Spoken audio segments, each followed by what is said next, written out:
boshlandi. Assalomu alaykum hammaga. Mana hojatxonamizga dori ximikat ishlashi 100% garantiyasi bor. Xudo xolisa albatta. 4 kilo qo'l bilan ushamaslik kerak iloji boricha. Albatta plastmassa idishda tayyorlash kerak. Temirlari rangini o'zgartirib, qiyshaytirib, baklashkalarni eritib yuboradi. Alyuminiyni ham eritadi. Ustiga endi buni 4 kiloni ustiga 10 litr ko'proq ham suv quyamiz.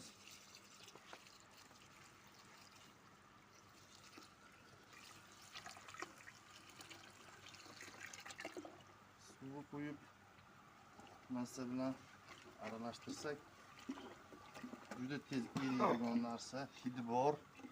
Ximikat nima bo'lsa ham qo'l bilan ushamaslik kerak iloji boricha. Yo perchatka taqish kerak. 10 litrdan ko'proq suv quyamiz. Sababi uje suv isib ketdi, qizib kam bo'lsa qaynab ketardi hozir.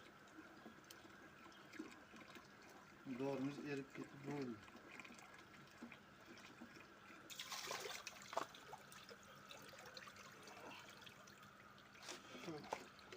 Hidi chiqadi bitta.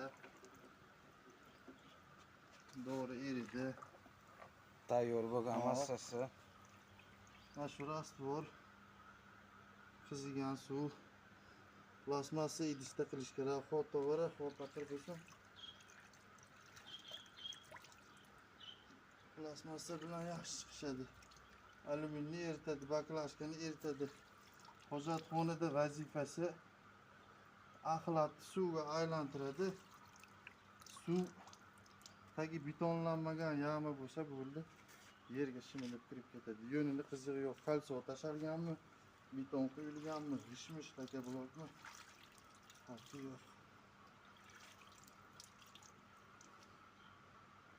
Hali qizigan sal. Tayyorlagandan keyin 5-10 minut tursa bas. Yo'nki ozgina sovuq suv. Hojatxonaga quyib yuborsangiz bo'ldi. Bir haftada mana shu narsani o'zi 1 kubba axlatni yo'qotadi, suvga aylantiradi, suv yerga shimilib kirib ketadi. Xo'p, hid yo'qoladi, ichida bakteriya qolmaydi, hashra-mashra bo'lsa qochadi. Bugun quyilsa, hozir misol ertaga o'zi ertalabda hid umuman qolmaydi hojatxonada. Hozir quyilganda ozgina hid ko'tariladi, yarim soatcha. Bo'ldi shu